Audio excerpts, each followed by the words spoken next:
Welcome to another episode of the Manx Labrada Mysterious World podcast. Once again, I'll be your host, Manx Labrada. Welcome to our mysterious world. Join me as we explore it, won't you? So, one of the things that I always talk about here in the beginning as a sponsor, even though technically I'm a holder, and as it's roller coaster and up and down, I'm still holding on, baby. Because I understand it's an appreciating asset. It is money. Bitcoin is money. At lightning speed, you can send $100,000 across the world like that. One guy, there was a little blurb in my X feed, an X, not a tweet, an X. Is that how we say it now? People will probably say tweet for a long time. Why don't we call it tweets? One day someone's going to say that in like 30 years. Because it used to be owned by a thin dweeb that called it Twitter. I don't know. But having Bitcoin,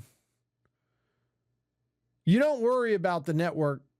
I mean, because it's solid. It works. Okay, there was a blurb in my tweet about a guy that sent, or somebody, nobody knows who it was, sent $198,000. Something like that. Yeah, $198,000 or 198,000 Bitcoin. That'd be a lot more money.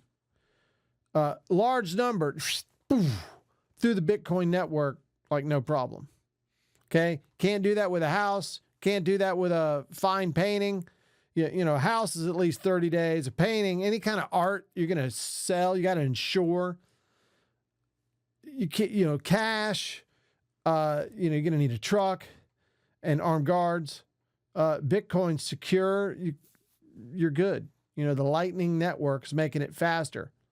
So do yourself a favor, get you some Bitcoin, be part of the growing world tree, Yggdrasil world tree. I hope I'm saying that right. The fabled Norse god world tree, Yggdrasil, I think it's called. I don't really get it when you're smashing consonants all together. You need some vowels in there, and they didn't do that in some languages. And so if I say it wrong, your fault. You didn't use founding fathers of that culture. Your fault. You didn't use vowels. So tough. Let's go ahead and get into it. I want to talk about Bigfoot and sea serpents today, specifically some Bigfoot and sea serpents that have been seen around here in the Pensacola and the Escambia County area and the Panhandle. Let's just go ahead and say we have 4 counties that essentially make up Northwest Florida. There's Escambia, Santa Rosa, Bay, and boy, you can tell I really nailed that one. I don't know what the 4th county is. I lived here all my life. I'm sure I could tell. It's probably just a little bit of camera fright. I prepared the show, you get in there. Now I'm flapping my yapper in front of the camera, and I can't remember the 4th county that is in Northwest Florida. Not going to look it up while we're talking. Just going to resist the urge to Google everything. Or if I've been doing lately, Bing everything. I've found Google to be like a broken search engine, and so I use Bing. It must be pretty good since Bill Gates is like technically not part of that company anymore. So, okay. But what you will see if you get out there in the swampy with the sweet cedars and all that, and by the way, the swampy around the cedars, that's seasonal. Sometimes you could just walk through the cedars and it's just dirt. You don't want to go right after the water recedes. But one thing, I've walked out there off of the Escambia River,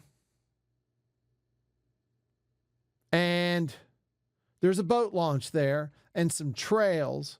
And it doesn't take long if you walk off trail to get into an area where you just feel like you're being watched. Okay. And I did that after I had a conversation with this young man. He was actually one of my students.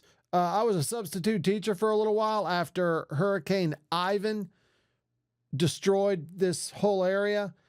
And I just happened to be divorced and out of a job, living with my mom and dad 20 years ago, which was not fun.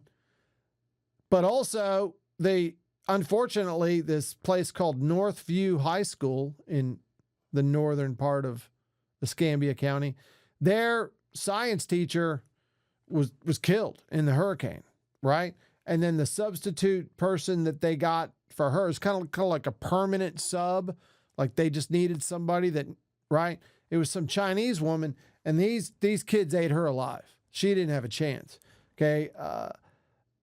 My personality, also being a Marine, I think helped a lot. But also, I taught the kids how to study. They gave me like the worst kids, and it was like general science. And I taught them how to take all of my lessons and all of my homework and make a test out of it, because that's what was going to be on that. I wasn't going to surprise them. And then on my exit interview, the principal said, well, that's not how we do things. And I'm like, yeah, well, I was the only one that got these kids' GPA up. Apparently y'all were doing it wrong. And I walked out. I didn't want to be a teacher anyway. At the time, I was getting ready to move to Atlanta to pursue a career in sales, which was pretty fruitful until the 2008 crash. And yeah, whatever. What are you going to do?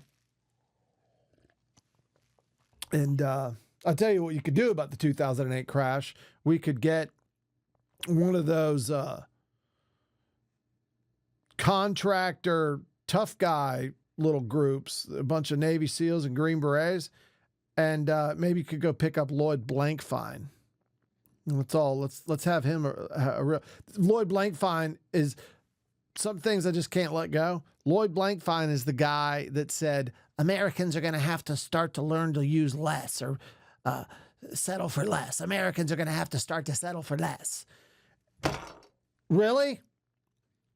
After they absconded with billions? It's really obnoxious. Anyway, that could be a whole show. Highly recommend a couple different films about that. One of them's The Corporation, which is actually kind of pre-crash, but it gives you a good idea about the mentality of the people running some of these businesses. And I forgot the other name of it. We'll talk about it when I'm not so sidetracked. But here, what we're going to talk about is the Bigfoot thing in Escambia County. So I was a teacher at this school, permanent sub, meaning I was had the regular schedule, and I was just like a regular teacher there, but just paid massively less. But it was okay because, like I said, expenses were low, living with the folks, saving up some money to move, and I had been in sales, and I was like, I can just go get a sales job up there, no problem. And I was right, and it worked out really well. So, also, Northview High School is extremely rural. It's really close to the border with Alabama, and a lot of the kids there are like, yes, sir, no, sir, that kind of crowd.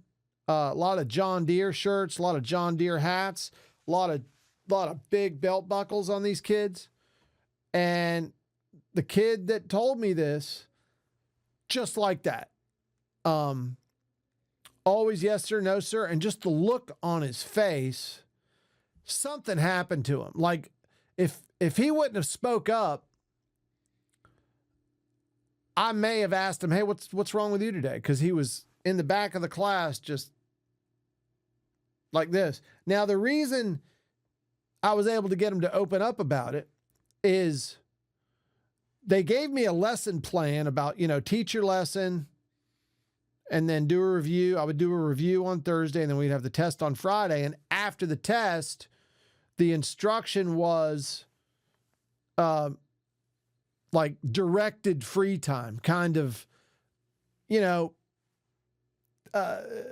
maybe show part of a movie or maybe a little documentary or bring up a subject and discuss it with the class. And so I did, right?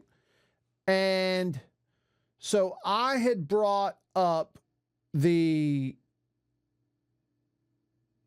Gulf Breeze UFO, I think. I forgot exactly how I brought it up. And then I just opened it up to the class, and this kid came up to me after class and told me the story. And what he told me was it was raining out, which Midjourney didn't want to do for me.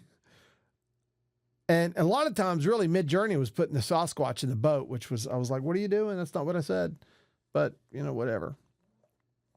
He said they were coming around a corner in a boat while it was raining.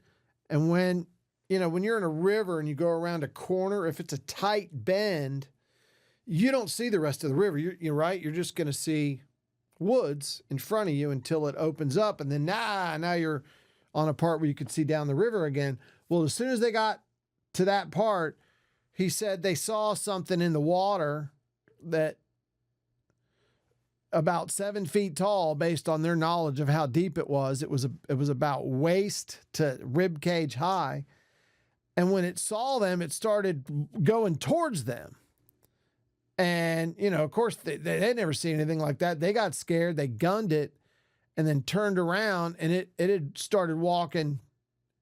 It was already kind of getting out of the water into the woods. So they went back to watch it. And he says, as it walked away, it had a limp, which I thought was really interesting. And I was like, you sure it was about 7 feet tall? He's like, yeah, probably a little bigger. So that's interesting. There have been a couple other sightings of whatever this thing is up there. I don't like that Midjourney made a lot of my Bigfoot things basically just look like a gorilla. I don't think it's a gorilla. I'm not exactly sure what it is. It might be an alien, like in the original Star Wars, Chewbacca was created in part because during the 70s, with the whole UFO and Bigfoot thing building almost kind of like together, coming into pop culture with movies and TV shows, and there was a Bigfoot versus $6 Million Man. I mean, it was pop culture big time. The idea was that, the reason you never find them is that they're astronauts and they're just coming down here running around because they're from a place where there's woods too, and they're doing whatever they're doing. I've also heard intradimensional, and that also that they might be very clever and technologed and have a whole system where they have a ceremonial burial and secret underground houses or something. This one looks a little bit more like what you'd think a Neanderthal would look like. I had to tell Midjourney to stop making it look like a gorilla by not using the word Bigfoot and just using large, hairy Neanderthal. And it still gave me that is probably the most looking Bigfoot of them all, really, because when you think about it, and it's kind of got the brow line of that guy I told you all about before, that my friend asked how big his shoes were in the Marines. The guy goes, the size that fits. And I was like, I don't know who this is, and move along. But it was like a dude who's like 6'8", and big old brow ridge, giant hands. His feet were like loaves of bread. I mean, it was just ridiculous how big this guy was. And I'm sure everybody bothered him. But I also was able to convince an Air Force guy. I lied to him and said, oh yeah, Marines they get a bonus if you recruit like over 2,000 pounds of recruits in 1 month. You get like an extra $1,000. You're like, wow, really? I go, oh yeah, because there's this whole equation about, mass of Marines versus defenses on a beach. And if you have enough mass, they'll always take it, and just making up stuff. And Air Force guys are like, yeah, all right, yeah. So it's a fun trick to play on somebody occasionally. Lie to them for fun. Not to get something from them, just as a joke for yourself. And, I'm tending to believe that kid because is what I did is I researched it, and I was able to find an article about a guy. It wasn't an article, it was a report on the BFRO, the Bigfoot Field Researchers Organization. And this seems to have happened about 10 years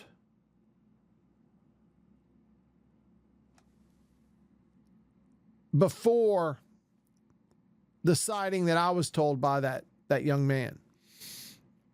In the same area and in the same conditions, and not all the details, but definitely the raining and whatnot. And I know you can't really see that, so I'll go ahead and read it to you. This is from the BFRO, the Bigfoot Field Research Organization. This is report number 5801. They gave it a Class A, which is an actual physical sighting. I don't know what they would do with a video or a photograph. Fisherman in boat is approached by wading hairy hominid is the title of the report. Year 1994. And again, this kid approached me at that school in 2004. So it's literally 10 years later. He says it was spring. Yep, I was in there from the winter, spring semester.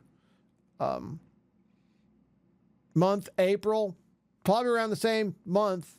State, Florida, Escambia County. Yep. Okay, location details. The Escambia River is in Florida, but in Alabama. Oh.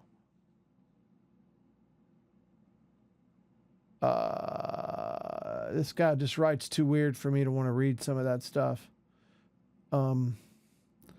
It's up near Century on the Escambia River and near J, and let's see, north of J, Florida, south of Pollard, Alabama, approximately 3 miles upriver from Highway 4 bridge between Century and J, Florida. Okay, nearest town, Bruton, Alabama. Okay, so he's pretty far out in the sticks. Nearest road, Highway 31. Okay, observed. Dear BFRO, I have viewed your site. It is very good. It gave me the guts to tell my story. I have never told anyone what happened to me in 1994. I was afraid people would consider me nuts. I was fishing on Escambia River on the Alabama-Florida line. The water was high from a lot of rain. The swamps were flooded, which made for good bass fishing. It was almost sundown. I noticed that everything was quiet. The frogs, the birds, crickets, etc. I heard water splashing. I thought it was a deer leaping through the water, but what I spotted was a two-legged animal walking upright through the shallow water and trees. It saw me and started walking towards me. See, that's what that young man said, that it started coming towards him. But it was raining when those guys ran to the corner on the boat. And I have a hypothesis about that too.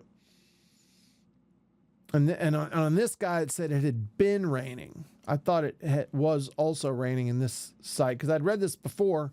This is the sighting I found that convinced me that kid was telling the truth, because there were similarities in this and his sighting.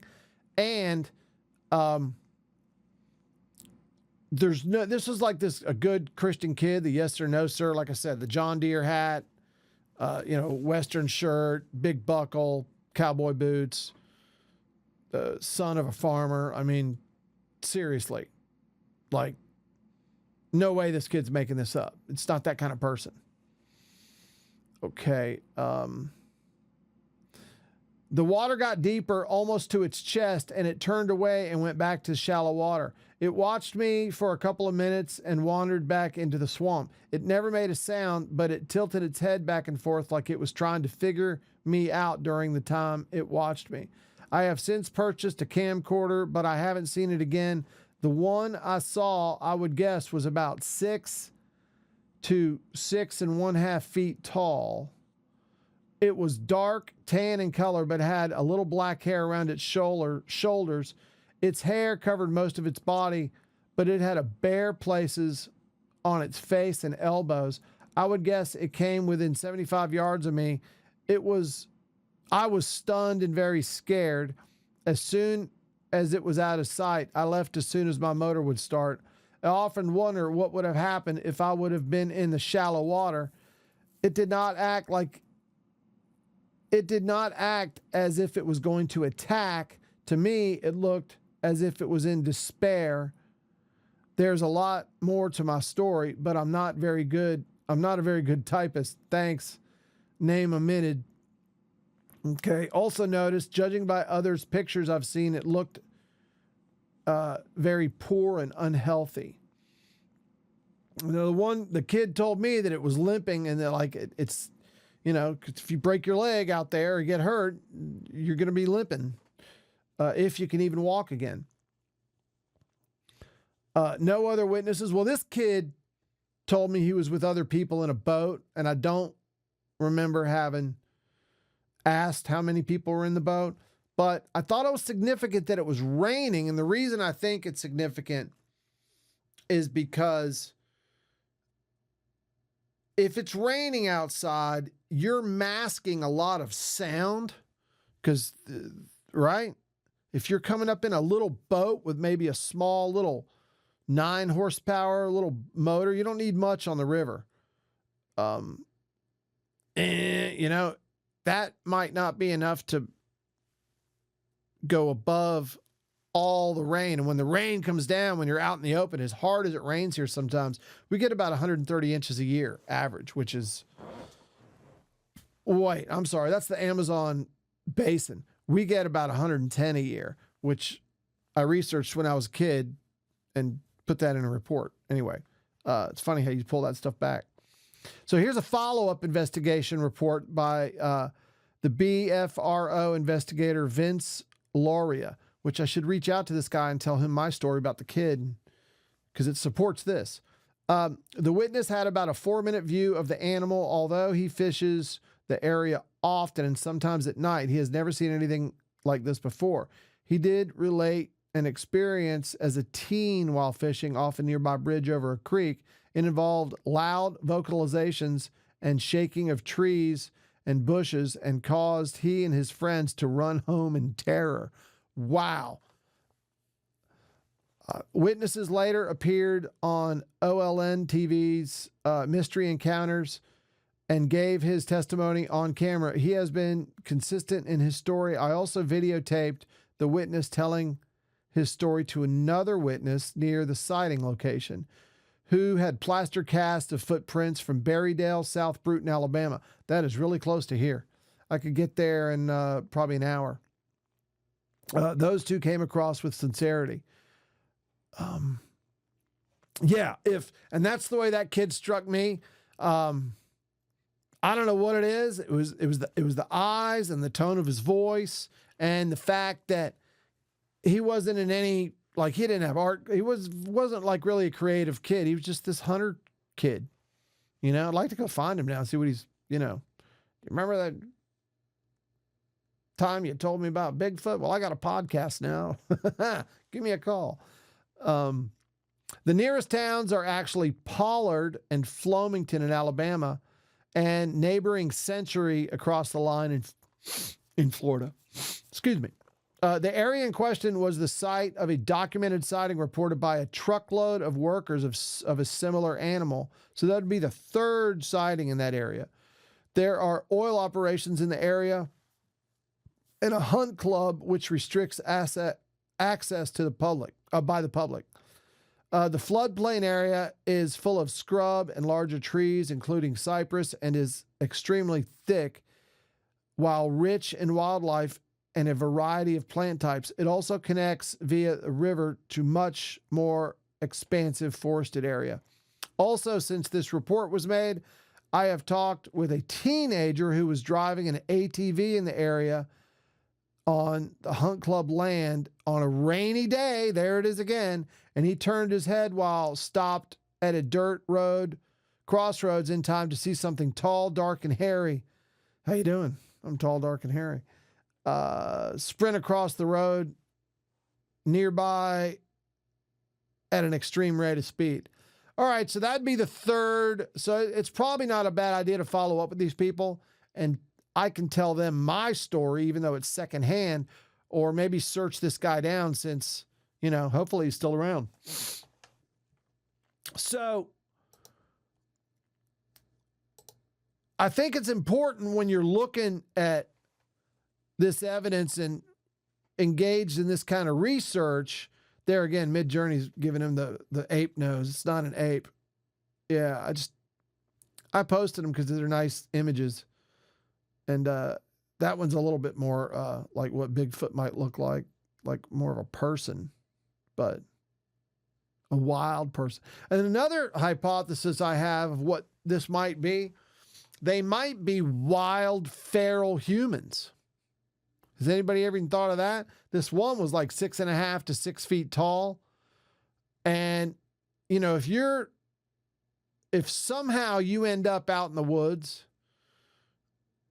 and it ends up being like a generational thing, you're not going to have you're still going to be a smart human, but you're not really going to have a language. You might not understand what a boat is. Right? You might look at other people like, what the hell is that? Just like we would look at it. What the hell is that? But it might be a sentient human being that just has no technology at all and just lives like a wild animal. Okay. That's something I don't hear a lot of people talking about, but you never know. It's been reported occasionally they do find a feral human. And, oh yeah, we integrated him. We found a feral teenager or something. We integrated him back into society, I guess, or something. I don't know. Occasionally, I'm sure there's reports of that. I know I've read reports of that. I'm not going to say I'm sure. I know I've read reports about feral humans being found. So maybe the whole Bigfoot thing is maybe they're feral Neanderthals that just never died off like apparently they are supposed to under the rule of the Cro-Mags. Isn't that what we are? Homo sapiens? Are we Cro-Mags? Homo sapien sapien? Why do we have to be sapien twice? Is that like a style thing? Deluxe lux. I don't know. But that's definitely something we can keep looking at. Of course, reach out to me if you do have your own sightings and we can talk about it. Now, the other thing that I think is fascinating that has happened around here are the reports of different sea serpents and different sea creatures. Now, my ex-wife, this is an image that I created based on a description that my ex-wife gave me when she was a kid and they were on vacation here in Pensacola. And it's really disturbing because I'm in that water a lot. But the way that it was described, they said they both got they should have been afraid of it, but they both got a very calm feeling observing whatever this was. And there's boy, you can really tell it's AI there with the weird looking people back there and the asymmetrical human beings. But that does kind of look like Fort Pickens. I'll give them that. But these things, whatever they are, they've been reported in a couple different places. And there was one report that I found really fascinating about a young man that fell in the water that didn't know how to swim. And he claims, and then he just came popping up out of the water onto the dock. And his parents were stunned. But he claims that when he was underwater, there was a large black sea serpent that spoke to his mind directly and said, "Don't worry, I'll save you." And it went under him and lifted him up and put him on the dock. Okay? Now that implies, similarly to my hypotheses about the Bigfoots, that they could be, it's not just my hypotheses, I want to say a running hypothesis, that the Bigfoot are actually a culture and a secret race that hide from human beings. Maybe they're more advanced than us. Maybe they figured it out. They've rejected all technology and they're like, no, our salvation's in the woods. We must be large and hairy and mysterious. But whatever this thing is really implies something even more ancient than that.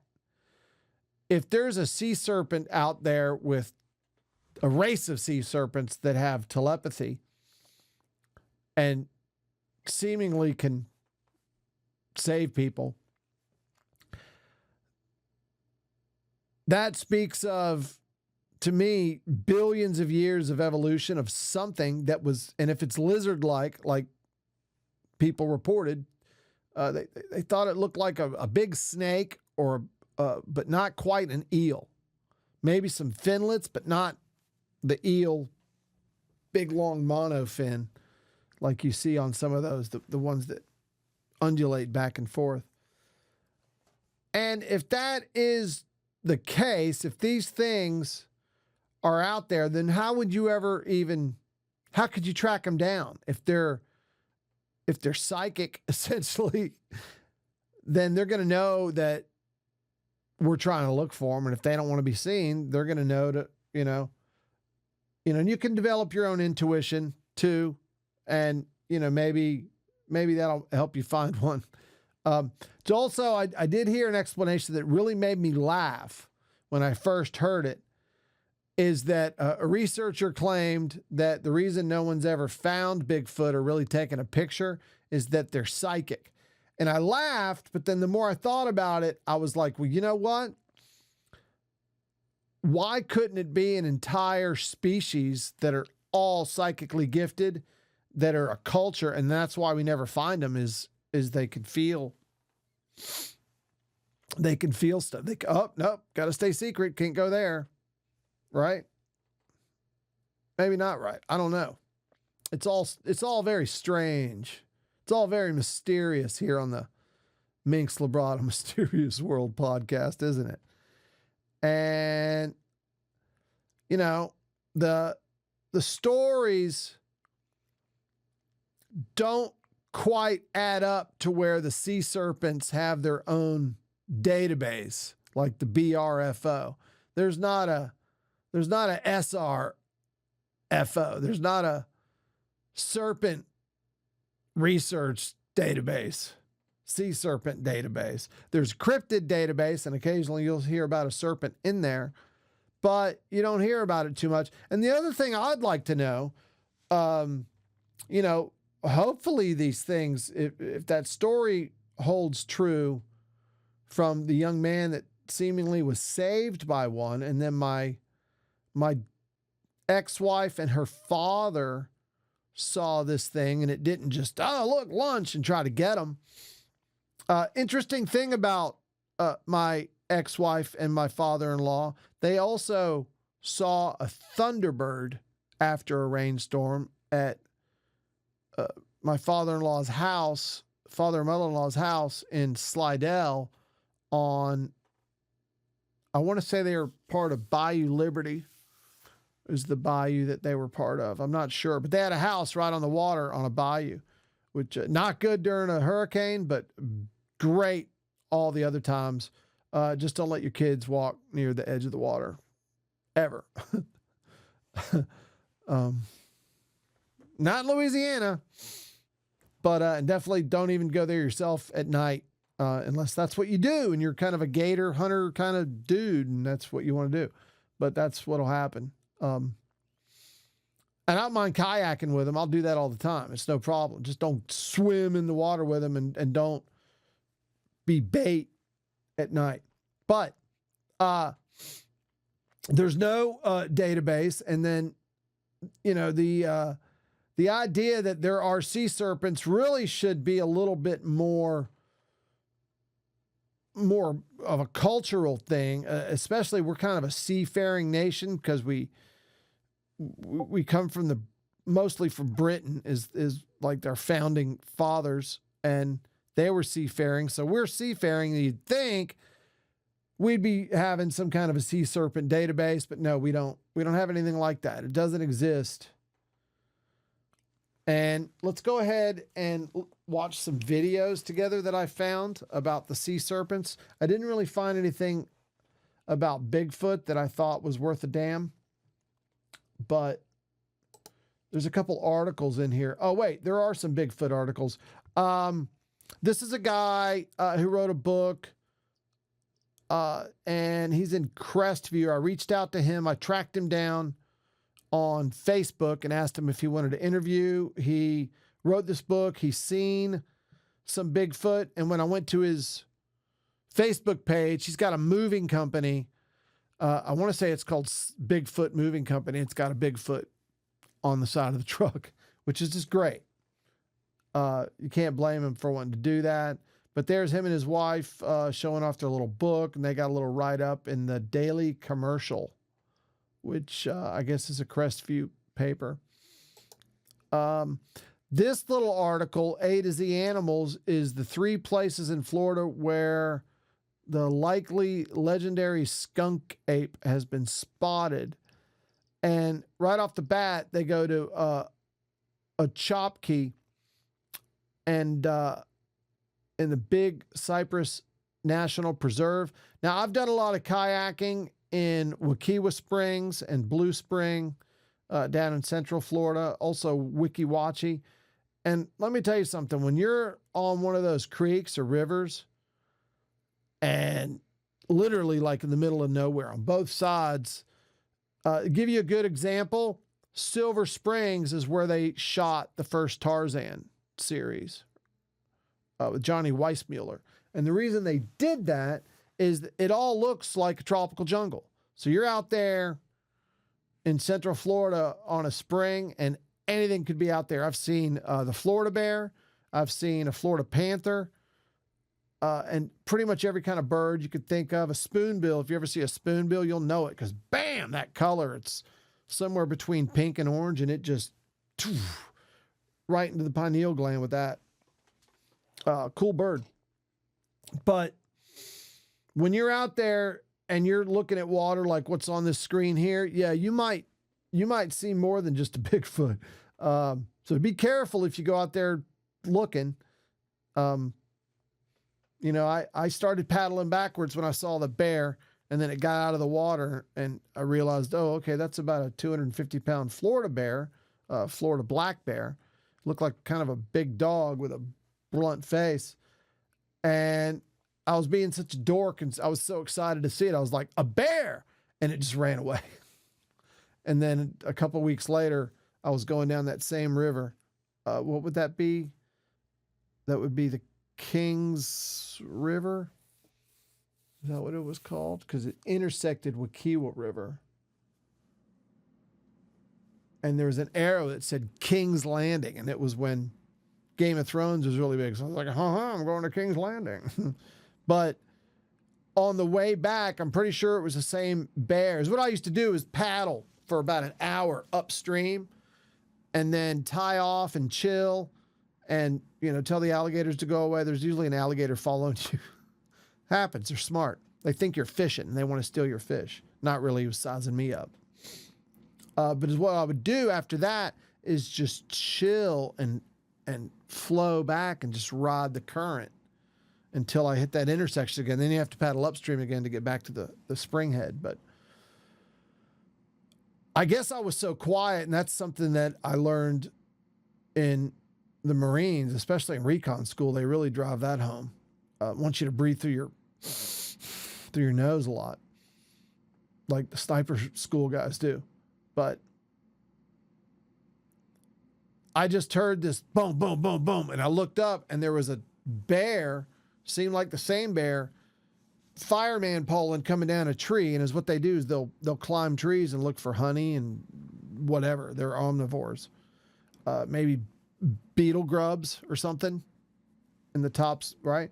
But and it looked at me and it jumped off the tree, and it was really athletic. He was about 15 feet up and it just dove right off the tree and ran away. And I felt so bad that I disturbed it, and it thunderstormed that night. I felt bad about it. I was like, oh, that poor bear's out there in the wilderness in the thunderstorm, which, you know, I know is ridiculous to worry about a bear out in the woods, but I did. And I also say this, I understand why people get attacked by bears, because I was so close to it. I could see the little blonde, like when I floated by it and just went, a bear. Let me clarify that story for you real quick to give you the picture in your head. I'm floating down the river. I see this large head coming in front of me that immediately I thought, oh, that's an otter.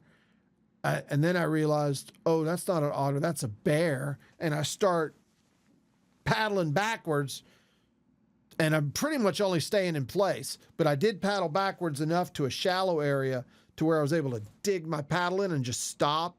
But when I did that, the bear came out, and now he's on a log, and he's probably like 4 feet from me, looking at me. And he had beautiful little blonde hairs on his snout and the cutest shiny black nose. And I wanted to be his best friend right there. I would have been his best friend forever. And I went, a bear, and it just ran away. But, and I was really checking out the way the sun was glinting off of its wet ass too. I just found that fascinating. That was all in about a second and a half. That's the observant person right there. But anyway, those are things you may encounter other than Bigfoot out in the swamps in Florida. So here's another local I reached out to. I say local, he's down in Bay County. And it's this guy here I reached out to. He's like a bit of a, well, he's a UFO researcher, and they're looking for the skunk ape. And this guy named Connor Flynn, an Alpha resident, has searched for evidence of cryptids most of his life. He's written 4 books, a 5th in the works, about his experiences, and he has produced a series of YouTube videos about his searches under the account named Bigfoot Anon. He thinks now is the time for people to own up to their belief of straying creatures. So this is kind of a recent article. So he says, with the recent UFO disclosures, the time is now, he said, referring to government declassified videos of pilots entering unidentified objects, encountering unidentified objects. It's leaking through to the mainstream. Yeah, I mean, yeah, maybe in our lifetime we'll find out. But also, if there's a interdimensional component to it, maybe we won't find out. And of course, I'm going to go ahead and maintain my stance on disclosure, in that I don't think it's a good idea for everybody to know everything about UFOs. Once again, let me drive home. We did have people that think God told them to run over other humans with trucks at Christmas markets in France and Germany, and also just randomly on bridges in London. Okay. Those were, and twice in London, actually. And those are the reported incidents. Now they're, you know, chanting death to America in New York. Do you really want that mindset to have access to technology that would eclipse all other military applications? Do you really want that? No, I don't think you do. It's a rhetorical question. So the whole disclosure thing with the David Grush with the big giant eyes, and the Jeremy Corbell with his, you know, whatever. He's a good filmmaker. I'll give him that. I don't believe a word coming out of Bob Lazar's mouth. Well, I believe about half. I think Lazar is a limited hangout. And the biggest telling thing for me, though, 2 big telling things. I am a disabled veteran. I have been diagnosed with migraines, is one of my disabilities. So when it happens, and you are out. You can't do anything. Well, Bob Lazar is like, well, I have a migraine, and yeah, maybe I need some more whiskey. No freaking way. Just smelling it would send your pain threshold over but drinking whiskey while you have a migraine, no way. And then the other thing is I saw that original videotape. I was in a UFO club at UWF in the 90s. And so we watched this tape about Bob Lazar, and it was pretty believable back then. And I was 100% for it. But then when he's out with Jeremy Corbell talking to Joe Rogan, he starts telling new stuff that I'd never heard before. And I got pretty good recall and near DVD recall. And so that's very good recall. I try not to talk about yourself too much. I'm sorry. But he said that when he walked in the hangar, he brushed his hand up next to it and a guard told him no. Now, I'd never heard that before. And then also there was a bunch of new stuff in this. And then Corbell almost immediately after he said that, yeah, and he's never changed his story. Yeah, no, yeah. Yeah, why did you have to say that immediately after he changed his story, dude? Because you're trying to cover up the fact that he changed his story? Like some of us don't have memories, and I guess some of us don't. I might be the only bug up their ass on this one. And I'm okay being alone and not believing those guys. I'm okay with it. But this is cool. Similar to the UFO, National UFO Reporting Center map, this is a Bigfoot database map. And this has got the one, let's see, is this the one sighting?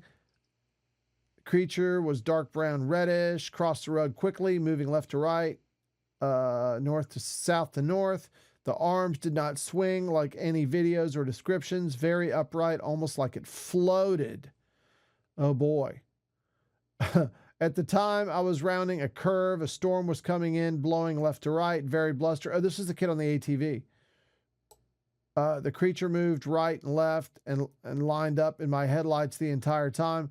I could see it from the knees up. I stopped and heard two loud crunches going away from me. No smell noted. Yeah, see, that's my hypothesis too there, that, they stink, the skunk ape. If you ever had like a golden retriever, it gets in the water, swamp water. Oh man, doesn't take long for like that hair to get mottled and just filled with bacteria and just nasty. That's what's going on with whatever these skunk ape things are. Just get out there and it's just a nightmare. It's not like they've got a beautician. Make me shiny like something that never happened. If a fan wants to do this, I would really please send it to me. But someone needs to make a Chewbacca goes to the hairdresser video. Because why is he so shiny and fluffy? It should be nasty and mottled, right? A couple different sightings in here. 1977 sighting. And then this area here is built up. But in 77, there was nothing out here. It was, one of the jokes about Florida or Pensacola now is, it's going to be nice when it's finished because so many new people are moving here and it's really getting busy. But this is a good map. This one has a sound, audible, or no, it doesn't have the sound. It just reports an audible, which is like something I haven't heard before. This one, height 7 feet, brown, black. I was on my way to work around 5 a.m. Barely after I left my house, I pulled onto a side road where there's a clearing that I always see some deer grazing in the morning. Near the clearing is a street light, and under the street light, I saw some kind of hairy animal on 2 legs. I kind of thought it could be a bear, as black bears are common for my area, but this thing had brown, stringy hair and what appeared to be wide shoulders. There were also large amounts of gnats and bugs flying around its upper body, meaning they like to stink. To me, it looked like whatever it was had just been chasing something as its broad shoulders were moving up and down like you would be if you were gasping after running. Wow, that's a really good detail. It was standing next to a mailbox, kind of still, not moving, looked to be between 6 to 8 feet tall. My car lights shined on it, and it looked at me. I could not make out a defined head as there was hair. The hair was really thick towards the head area, and upper body also looked like mud was heavily caked on the hair and the body. I mean, that's, yeah. But anyway, here you go. This is the BMP, Report and Explore Bigfoot sightings. This is the Bigfoot map. And you can see there's, boy, quite a lot of sightings. Boy, look at Ohio. And I do believe the green ones are the most recent, I believe. No, that's 1980, and that was green. Okay. Don't listen to me about how to how to find what's what on this. But I would recommend explore it. It's fascinating. Look, it's just all America. Okay. Well, not really. Boy, what happened in Africa? I got to find out what that was. Out in the desert. Sitting around a fire pit on my property, we heard some wood knocks. My son identified it as, and then did a vocalization he had heard on one of the documentaries we watched. After he finished his, we heard a report from the woods. It was low and much louder and not human. We just sat there stunned. The next day, I had my son go to the woods and vocalize again to see if he could replicate the experience. Nothing came remotely close to what we heard the night before. So that's interesting. So they tested their own experience. Okay, that's fascinating. And that would be in Mali. So, yeah, that, you know, being in the middle of the, I don't really know if Mali, I think Mali is the Sahara Desert. I think, yeah.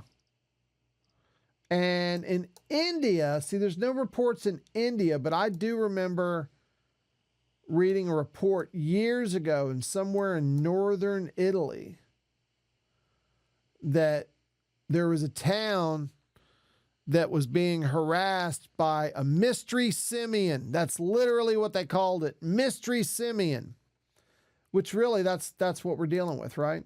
And there's how to find the maps. There's a classic map, and then there's the new map. The classic map isn't much different. I think the new map just has, I don't know what the new map has that the other one doesn't. I don't know.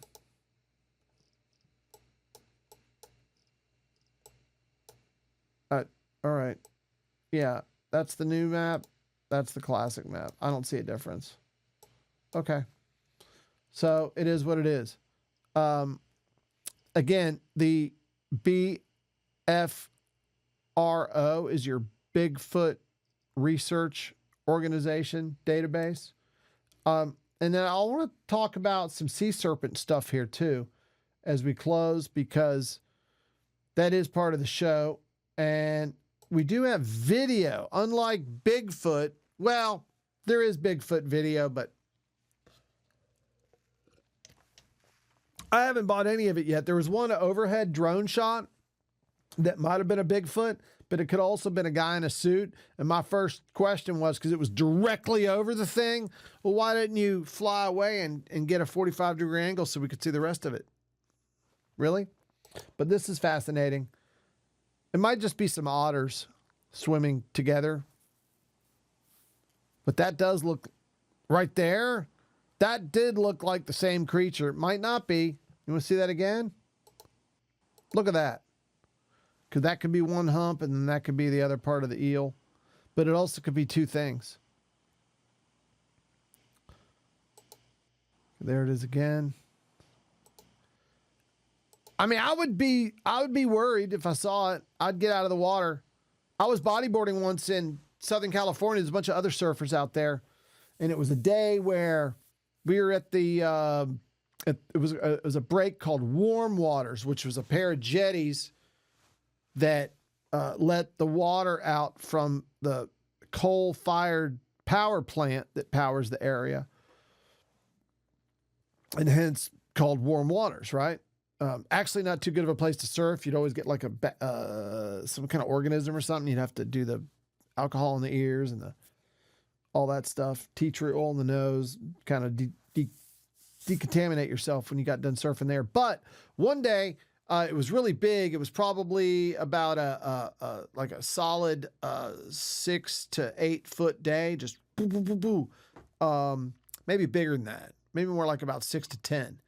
And it was a weird day in that there were not really set waves, because when you sit on your board and look out at the horizon for a wave to catch, and normally you'll see a set come in, but this time, as far as you could see, it was just corduroy, just bam, bam, bam, bam, bam, all the way offshore.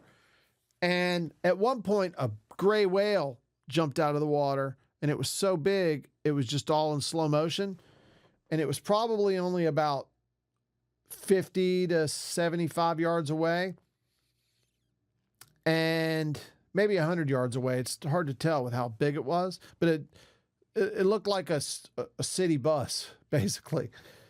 And I just felt so small. I got out of the water. I looked down at the flippers. You wear flippers on your feet when you boogie board. I looked down at my feet, and I was like, what if something like that comes up under me? And my heart, I couldn't deal with it. I went in, and another surfer, he had just busted his butt, so I grabbed his board, and his leash broke. And talking to him, he said the same thing. He goes, oh, yeah, I got out of the water because that whale. That freak you out? It freaked me out. I was like, yeah, that's exactly why I got out of the water. And I'm like, we're tiny. He goes, I know. It was a pretty wild experience. But here's something that I think this would qualify as a true cryptid. This is some video of a toolbox, and there's a rover putting tools in the box. And then whatever this is came up to check it out, and it's definitely translucent, but there's definitely some kind of structure to it. And there's video of the tsunami in Japan with something translucent getting out of the water and climbing up into a building. So maybe this is its cousin, but that's fascinating, whatever that is. And then, how'd that happen? Why does it make you do commercials if you leave it? If you can't just pause it. Way to go, YouTube. Way to make everybody feel like they can trust you again. Which is why I'm on Rumble. Ooh, look at that. What is that? Oh, you need to hear the guy talk too.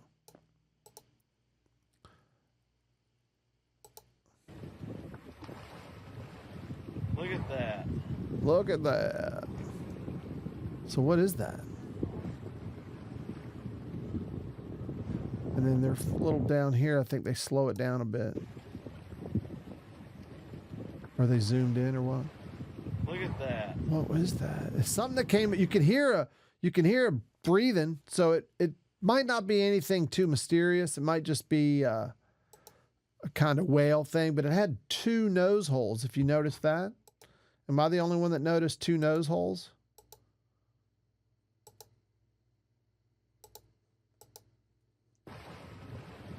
Look at that. Okay. Does that look like a dual nose hole to you? Or is that just one big hole? And am I even right in thinking that is the hole? Is that the hole? Does that look like 2 nose holes to you? The name of the video is Mystery Creature Spotted by Boat Captain Leaves Viewers Guessing. So if you want to do your own research, that's the name of that video. And now this one is something that might be called, well, it's called a ningen by the Japanese. Ningen means human. And they're supposed to be like half fish, half human creatures. And I did a trade show years ago in San Francisco, and I was selling for a t-shirt company. And I got an order from a guy who had the skeleton of this kind of half human, half something, half fish, half crocodile. I don't know. And immediately when I saw this thing, I thought of that guy's skeleton, wondering if, maybe it's not a fossil. Maybe he's not a flim flam man. Maybe it's an artifact of a race that's been here longer than we have. I figure if they're a fish-based race, they would have advanced quicker because they didn't have to go out of the water. Does that make sense? Mysterious music. Now you can start to see the eyes. It almost kind of looks like a hippo as this drone gets closer to it. But that's not nothing.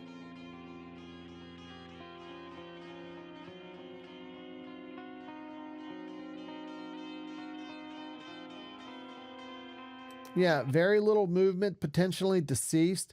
Do those eyes not look illuminated underwater? Maybe it just knows not to move if it sees a drone.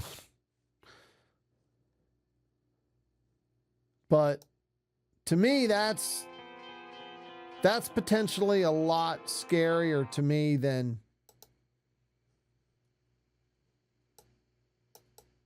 I guess a Bigfoot, because it just seems like it would be more organized. I don't know. Maybe the Bigfoot are organized too. I'm going to go ahead and play this story for you.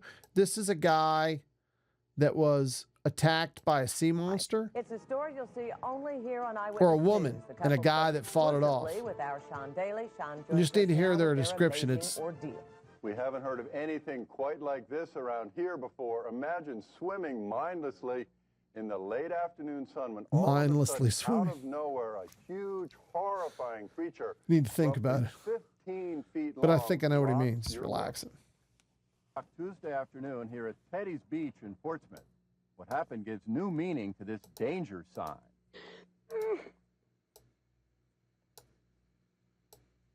This is still hard for her, isn't it? Yeah, she went to a counselor to talk to a counselor this morning, right?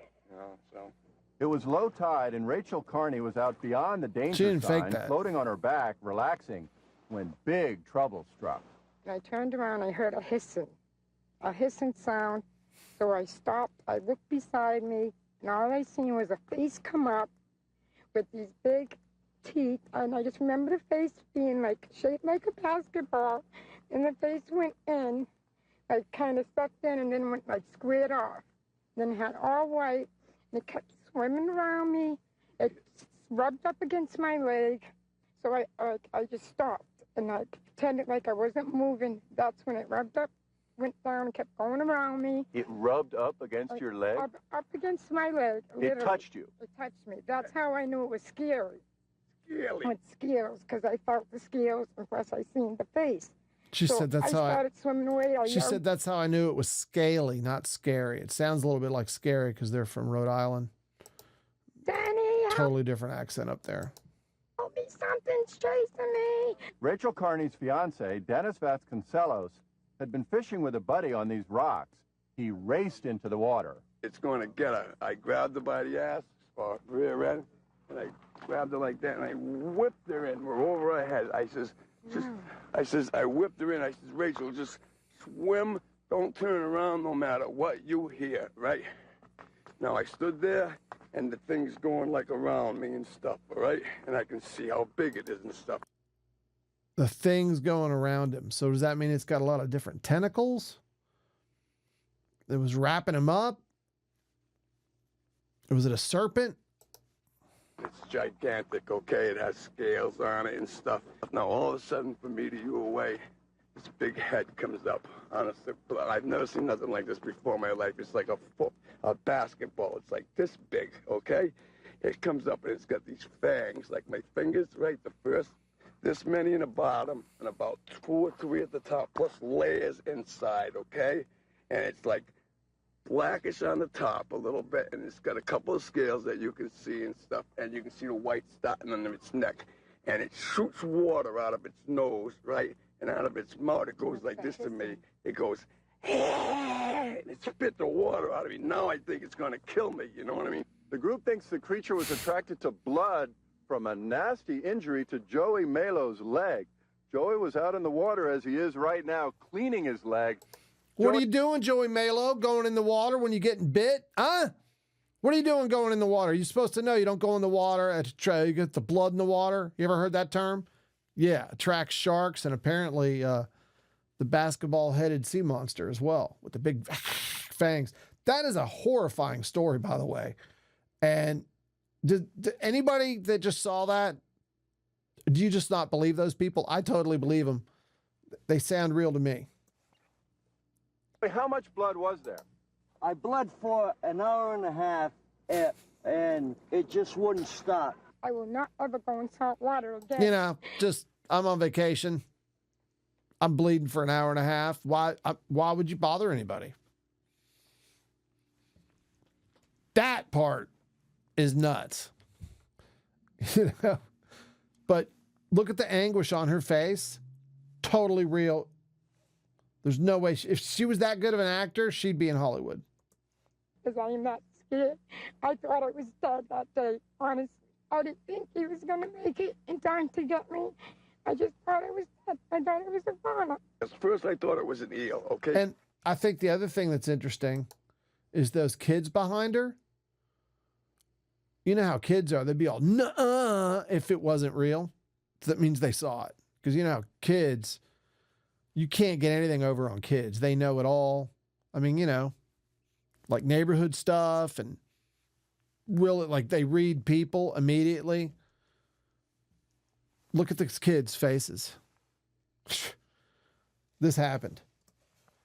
At first I thought it was an eel, okay? Because it was, when it was rolling first, right? It would roll and you could see the white and stuff. But when it got to chase her, it was going like this. You know what I mean? Like they go a little bit like this, like a hump sort of. It sounds like a barracuda, similar, like that, all right? Man, you're still in the moment. Sounds more right like an now, eel to me. 2 days later, you're still in this moment, are you? I am flipped over this. I went to bed. I've been going to bed with things grabbing me, wrapping around my neck, choking, fighting underground, and everything. Yeah, that's trauma. You can't. Right? Now, it does give me a bit of a smirk on my face because when I was in college, there was a guy from Rhode Island. His name was Kebby. He goes, yeah, we're going to go down to Panama City and party hard. And that was just a area of joy. I can't tell you how much fun it was to party with Kirby and listen to him talk. Because he always said, we're going to party hard. And had a way thicker accent than the guys that were on TV. Another interesting cryptid moment in my young life was a friend of mine claimed that he saw something with spikes on its back, walking on two legs when we were kids. And I probably need to reach out to him and see if I can interview him about that. However, he's always been a bit close to the chest with that. Only told me he saw it when I wanted to make a bigger deal out of it and try to, promote that. He wanted no part of that. Let's go ahead and talk about what we're selling today. We're going to sell that screw sticker. That's right.